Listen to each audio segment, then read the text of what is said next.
हरिओम। भक्ति की वाणी 853 चुप रह आश्रम है, चुप रहूं मुख से ये संभव है, किंतु दिल कैसे चुप रहे। यह तो बोलेगा वाणी में, लेखनी में, प्राणों में। गति केंद्रित हो सकती है, दिल जब खिलता है तो प्रकाश में आएगा। क्या करूं? आश्रम के लिए ही चुप रहूं? अच्छा भाई, चुप्पी ही अच्छी। क्या कह रहे हैं गुरुदेव? चुप रह आश्रम है।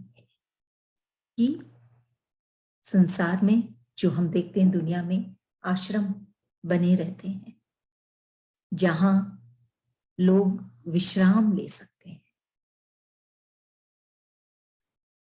लेकिन ये भी एक सीमा है। तन से विश्राम ले सकते हैं इस आश्रम में, और ये आश्रम के कायदे कानून भी होते हैं। जो उस आश्रम में रहते हैं उनको ये कायदा कानून फॉलो करना पड़ता है, जैसे चुप रहना, शांति बनाए रखना। आश्रम तो गुरुदेव क्या बोल रहे हैं? चुप रहूं मुख से। ये तो संभव है कि मुख से मैं चुप रहूं, किंतु दिल कैसे चुप रहे? वह तो बोलेगा वाणी में, लेखनी में, प्राण में। कि ये जो दिल है भक्त का, वो कैसे चुप रहेगा? उसमें तो गति है, वो हर क्षण अपने इष्ट से जुड़ती रहती है, इष्ट की ओर आगे बढ़ती रहती है, इष्ट की वाणी में समाई रहती है। तो वो चुप कैसे रहेगा? वो तो वाणी में, लेखनी में, प्राणों में वो तो बोलेगा ही। ये दिल, एक बाहर की अवस्था, एक भीतर की अवस्था। कौन है जो कानों के बिना सुनता है, आंखों के बिना देखता है,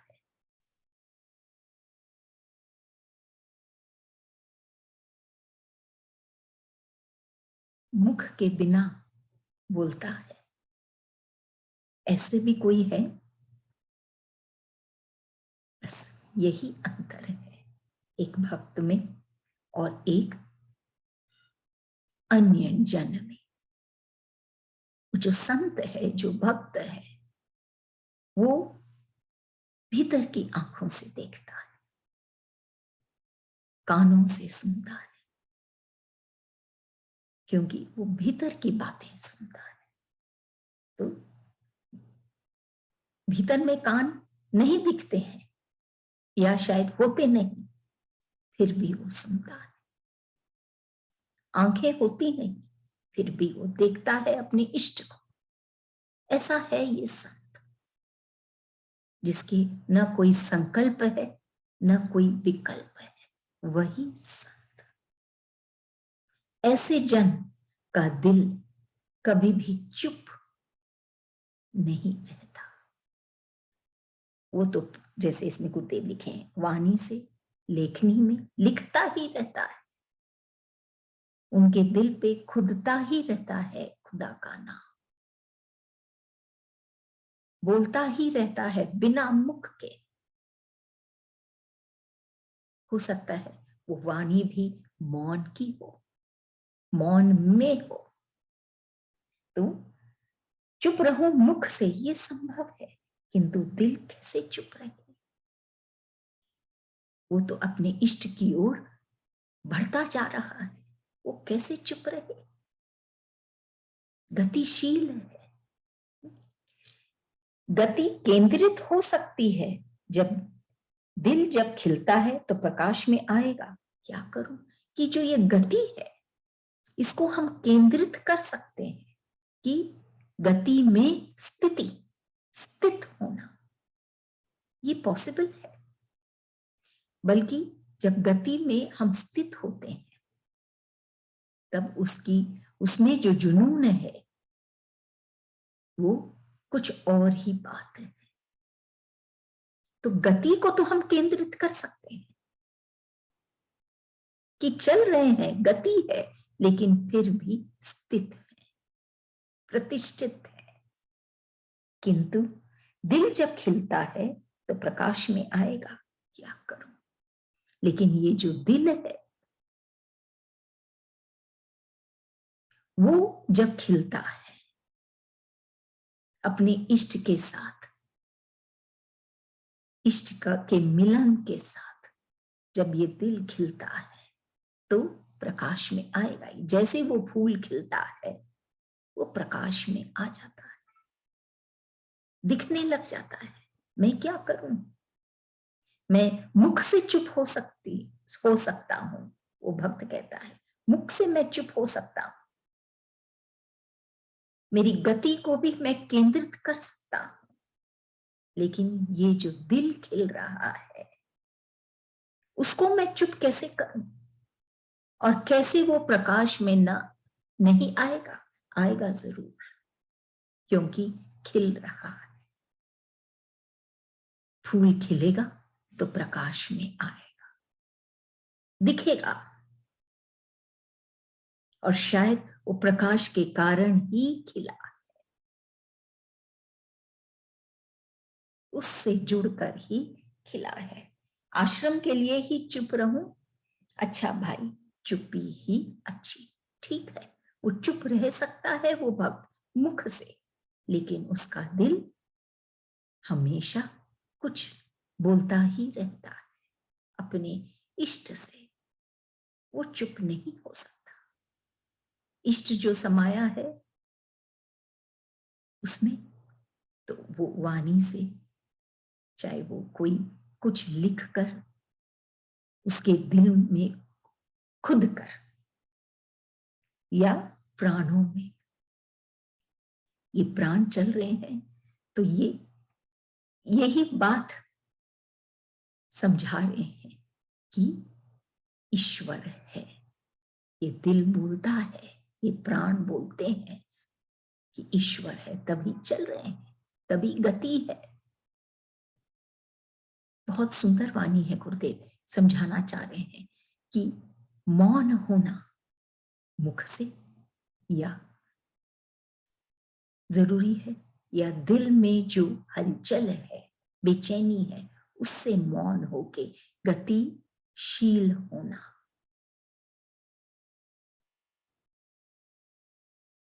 ये जरूरी है।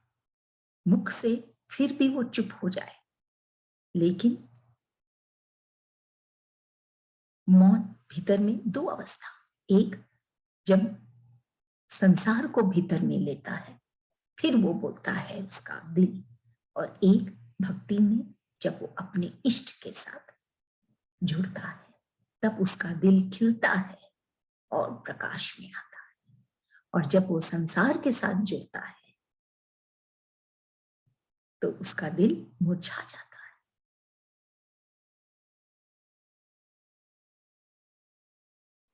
तो आश्रम के लिए ही चुप रहूं, अच्छा भाई, चुप्पी ही अच्छी, कि चुप्पी भी जरूरी है बाहर की। जैसे वो उदाहरण है वो चिड़िया की, कि वो शिकारी वो आवाज सुना तब उसको पता चला कि यहां पर वो चिड़िया है और उसका शिकार किया। अगर वो नहीं बोलती तो वो बच जाती। तो बाहर से तो मौन होना ही है, लेकिन सबसे उत्तम है भीतर से निरर्थक बातों से मौन होके दिल को इष्ट के साथ जुड़े, कि उसमें गति हो, वो खिले और प्रकाश में आए, और उसको वो चुप नहीं कर सकता, शांत नहीं कर सकता। वो स्वतः ही होता है, सहजता से ही होता है। जैसे आंखें झपकते हैं, सहजता से, स्वतः श्वासें चलती है, स्वतः जो खुद ही स्वतः ही जो चलता है वो सहज है। ऐसे ही वो भक्त का दिल सहजता से स्वतः ही अपने इष्ट से जुड़ा है और मौन नहीं रह सकता। जैसे वो आंखें चपकती रहती है, सांसें चलती रहती है, वैसे ही वो भक्त का हृदय अपने ईश्वर से जुड़ा ही रहता है। उसी के साथ उसकी सब वाणी, चाहे कुछ लेखनी, सब चलती ही रहती है। वो शांत नहीं हो सकता और वो सहजता से होता है। अलग से परिश्रम नहीं करना पड़ता वो भक्त को। उसका दिल चुप नहीं रह सकता। अगली वाणी 854। फूल चढ़ाऊं या फूल सा खिल जाऊं, कहना निरर्थक, पूछना भी निरर्थक। फूल चढ़ाऊं या फूल सा खिल जाऊं।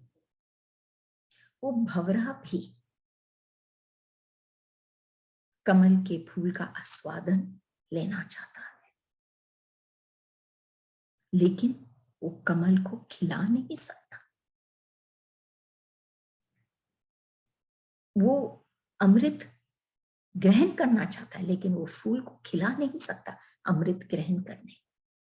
उसके लिए तो सूर्य ही आवश्यक है। ऐसे ही है संत।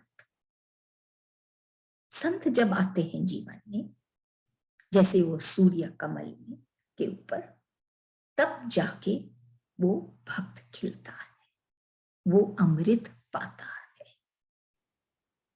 बिना संत के ये कठिन है। चाह कर भी वो रस नहीं पा सकता भक्त। संत आते ही ये बहुत सहजता से वो आनंद और वो अमृत पाता है।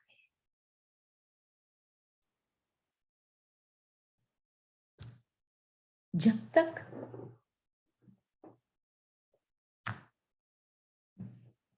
आज ये हम कई बार सुनते हैं कि शोहरत ने उसे तन्हा कर दिया। कितनी अटपटी बात है कि सब कुछ है उसके पास, इतनी शोहरत, लेकिन शोहरत ने ही उसे तन्हा कर दिया। कि दरिया है फिर भी प्यासा है। कहीं ना कहीं कोई कमी, कोई खालीपन, कुछ भीतर में अपूर्णता वो महसूस करता है। ये पूर्ण बनाने में संत का ही हाथ है। संत ही उसे वो दे सकता है जिससे उसका जीवन, उसका हर एक चीज सार्थक होता है। फूल चढ़ाऊं या फूल सा खिल जाऊं, दो अवस्था है। एक, फूल चढ़ाऊं, हम देखते हैं अनेक जन ईश्वर की भक्ति की वाणी, भक्ति की बात है, उसमें हम क्या देखते हैं? भक्ति में अनेक लोग फूल चढ़ाते हैं। फूल चढ़ाओ ईश्वर को, अपने इष्ट को, अपने पूजा के मंदिर में और मंदिर में कहीं भी भगवान की मूर्ति पे फूल चढ़ाते हैं। या फूल सा खिल जाओ, वो भी एक अवस्था है वो भक्त की, कि वो फूल चढ़ाता है। सेकंड, कि मैं फूल सा खिल जाऊं। एक है फूल चढ़ाना उस भक्त का, और एक है भक्त जो भीतर से खुद ही खिल गया। खिल गया, कोई अभाव नहीं, उसके अंदर कोई भी कष्ट नहीं, कोई भी घाव नहीं, खिल गया। तो कहना निरर्थक, पूछना भी निरर्थक, कि मैं फूल चढ़ाऊं कि मैं खुद फूल सा खिल जाऊं। गुरुदेव कहते हैं ये कहना निरर्थक, क्योंकि खिलना, उसके दिल का खिलना, फूल सा खिल जाना, वो तभी संभव है जब वो खुद खिले। कोई के कहने से या कोई के करने से वो नहीं खिलता। वो फूल सा कब खिलता है? जब वो खुद उस सत्य से जुड़ता है जो उसे खिला सकता है। जैसे स्थूल में जब वो कांच को हम जल या जो चीज आवश्यक है वो जब हम देते हैं तब वो फूल खिलते हैं। ऐसे ही उसके भीतर के दिल का फूल को खिलाने क्या चीज की आवश्यकता है? वो प्रेम, वो भाव, वो सत्य, ये ही सब है जिससे उसका दिल खिल सकता है और वो खुद फूल सा खिल जाता है। इसलिए कहना निरर्थक है कि मैं क्या करूं, उसके करने से, सिर्फ फूल चढ़ाने से या फूल सा खिल जाऊं, ये कहना निरर्थक, पूछना भी निरर्थक, क्योंकि ये एक अवस्था है। कौन सा बेटर है ये पूछना निरर्थक है। फूल सा खिल जाना स्वतः ही पॉसिबल है, और कोई नहीं खिला सकता। खिलना तो खुद को ही पड़ता है, स्वयं को ही पड़ता है। लेकिन जब वो संत की शरण में बैठता है तब वो सारे भाव पाता है जिससे वो फूल सा खिल जाता है। कहना निरर्थक, पूछना भी निरर्थक। ये एक धरातल है भक्त की, किससे फूल चढ़ाता है, कर्म करता है या खुद ही खिल करके कुछ पाता भी। इसीलिए ये कहना निरर्थक, पूछना भी निरर्थक। हम कुछ भी करते हैं तो हम क्या पाते हैं ये आवश्यक है। इसीलिए ये बेटर है कि ये बेटर है, नहीं, ये तो पूछना निरर्थक है। लास्ट में रिजल्ट क्या है ये देखना आवश्यक है। फूल चढ़ाऊं या फूल सा खिल जाऊं, कहना निरर्थक, पूछना भी निरर्थक।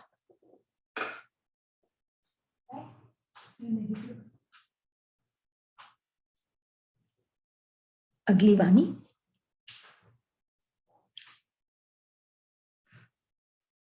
855।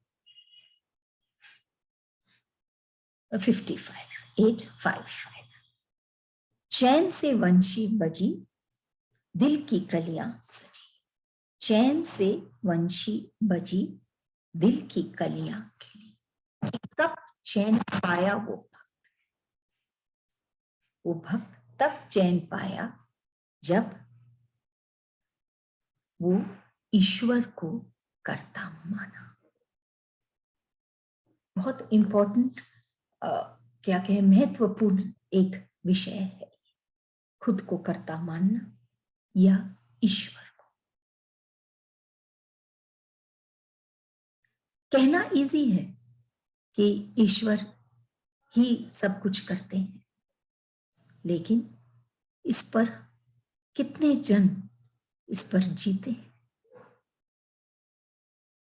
उसके बाद भी अपने ऊपर बोझ लेते हैं, विश्वास नहीं रहता, कहीं कहीं उनका विश्वास डगमग हो जाता है और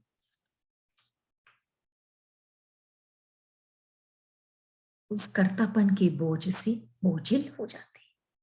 वो ऐसे जन चैन की वंशी नहीं बजा सकते, और जो अपना सर्वस्व ईश्वर को सौंप दिए, खुद का हर एक, उनकी सोच, उनका कार्य, उनके कर्म,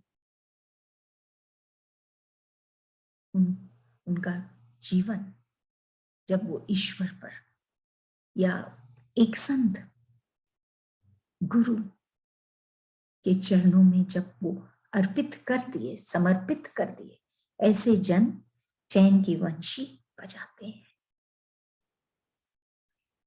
दिल की कलियां सजी, चैन पाया तब जाके उसके भीतर की दिल की कलियां सजी। वापस ये बात आती है, एक दुनिया बाहर में, एक दुनिया हमारे भीतर।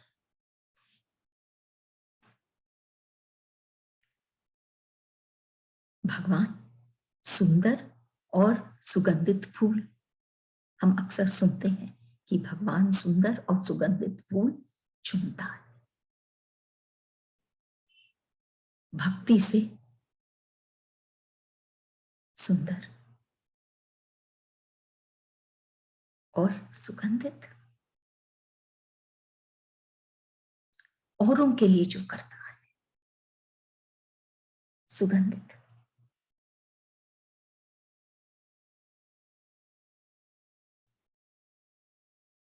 परमार्थ से सुगंधित, ऐसे फूल भगवान चुनते हैं। तो क्या कहते हैं गुरुदेव इसमें, कि ऐसे जन वो शांति पाते हैं और उनके दिल की कलियां सजती है, खिलती है, महकते हैं। जो भक्ति और से सुगंधित सुंदर है, परमार्थ से, औरों की, जिनका जीवन स्वार्थपूर्ण नहीं, ऐसे जन सुगंधित महकते हैं और इस संसार को भी महकाते हैं।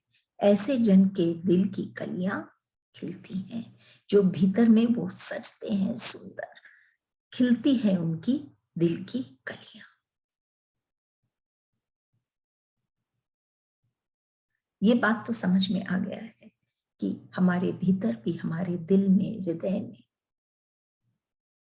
ये फूल है जो खिलना चाहता है। जैसे बाहर में भी वो माली मेहनत करता है, फूल खिलता है, वैसे ही भीतर में भी, भीतर में बैठे वो मालिक उस दिल के कली को खिलाता है। तो चैन से वंशी बची, दिल की कलियां खिली। कि कब दिल की कलियां खिलेगी, जब चैन की वंशी बजेगी, जब वो चैन पाएगा। और चैन कब पाएगा, जब वो कर्तापन की बोझ से हटेगा, तब वो चैन पाएगा। अगली वाणी 856 तस्वीर मेरी होती, तू मेरा होता, तो दुनिया भी मेरी होती।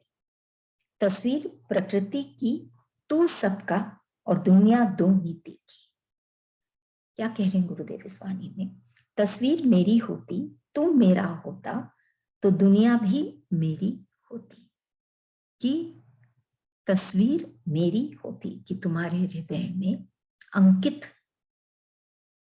वो प्रभु होता, तो स्वतः ही वो भक्त भी प्रभु का ही हो जाता। अगर उसके भीतर में प्रभु होते तो वो भी प्रभु का हो जाता। तस्वीर मेरी होती, प्रभु की होती, ईश्वर की होती, तू मेरा होता, वो ईश्वर का हो जाता। और दुनिया भी मेरी होती, और ये दुनिया उसको कष्टपूर्ण नहीं लगती। यही वो समझ अनुभव करता कि ये सारी दुनिया उस ईश्वर की ही है, बनाई भी है, ईश्वर की ही है। हर जगह वो ईश्वर को ही देख पाता है, आनंद पाता है।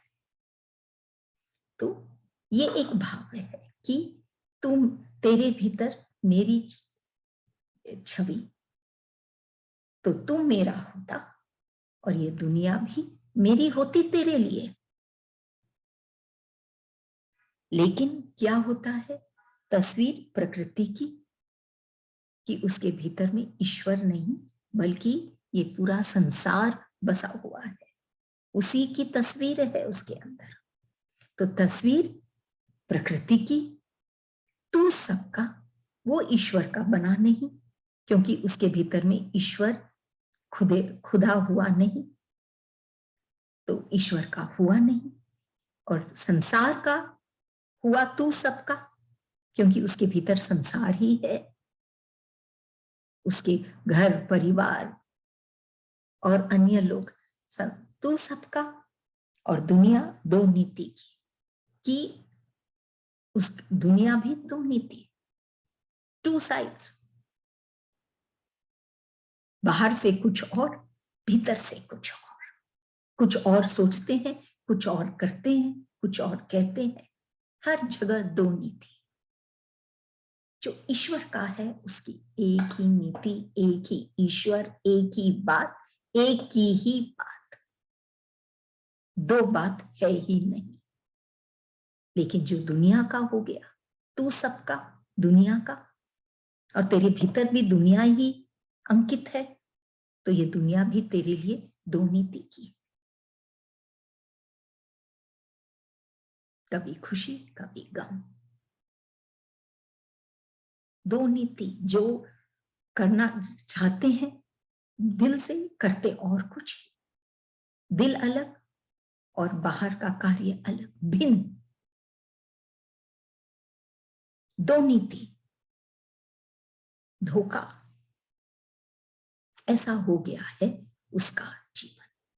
और गुरुदेव कह रहे हैं अगर भीतर में ईश्वर या प्रभु की छवि होती तो वो भक्त भी प्रभु का होता और दुनिया भी वो भक्त के लिए प्रभु का ही होता। ये सारी दुनिया ईश्वर की ही।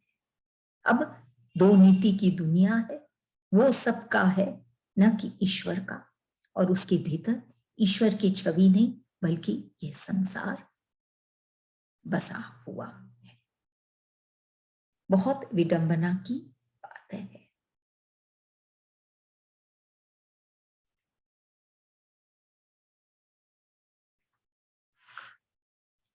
नेक्स्ट वाणी 857। यम है, नियम है उनके लिए जो तन मन की शुद्धि चाहते हैं। मैं तो शुद्ध बुद्ध निरंजन निर्विकार को चाहता हूं, यम नियम नहीं। एक भक्त है, सच्चा भक्त, जो ईश्वर को पाना चाहता है। वो क्या, उसकी सोच कैसी है कि ये यम और नियम में वो फंसना नहीं चाहता, बंधना नहीं चाहता। नियम में बंध कर वो अनंत को या असीम को कैसे पाएगा? नियमों में ही बंधा रह जाएगा। उसको मुक्त होना, मुक्त है वो, लिमिटलेस जिसको हम कहते हैं, फिर भी वो मुक्त होना चाहता है। यही विडंबना है। हर एक मनुष्य मुक्त है, लिमिटलेस है, लेकिन भ्रम है, उसकी दृष्टि ऐसी है कि वो अपने आप को बंधा हुआ महसूस करता है। तो यम नियम में वो बंधना नहीं चाहता। उनके लिए जो मन की शुद्धि चाहते हैं, वो सिर्फ मन की शुद्धि नहीं चाहता, तन मन की शुद्धि नहीं चाहता, वो तो ईश्वर के साथ एक होना चाहता है। मैं तो शुद्ध बुद्ध निरंजन निर्विकार को चाहता हूं। सिर्फ ये शुद्धि, प्योरिटी, शुद्ध होना, सिर्फ ये एक बाहरी कार्य, इससे वो नहीं जुड़ना चाहता है। वो तो शुद्ध सच्चा भक्त, वो तो शुद्ध बुद्ध निरंजन निर्विकार को चाहता है, ईश्वर को, परमात्मा को, जो शुद्ध है, वास्तव में जो शुद्ध है। क्योंकि जो उसके पास जाता है, जो अशुद्ध है, वो भी शुद्ध हो जाता है। ऐसा तत्व है, ऐसी शक्ति है ये ईश्वर, जो शुद्ध है, कभी भी जो अशुद्ध नहीं होता। ये तन को हम शुद्ध कर भी लेते हैं, फिर अशुद्ध हो जाता है। लेकिन यहां जो वो चाहता है, वो ईश्वर, वो वास्तव में शुद्ध है, कि जो भी उससे मिले, जैसा भी वो हो, वो भी शुद्ध हो जाता है। शुद्ध जहां कोई मिलावट नहीं,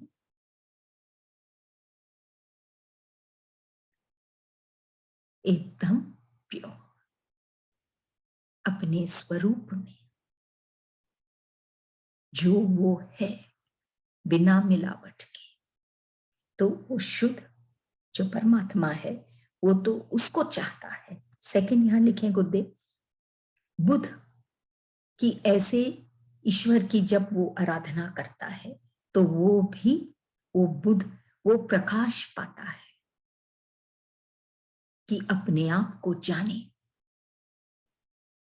अगर वो अपने आप को नहीं जानेगा तो वो ये दुनिया में कैसे जी पाएगा? धोखा खाएगा, हर चीज में अभाव और दुखी होगा। लेकिन अगर वो खुद को जानेगा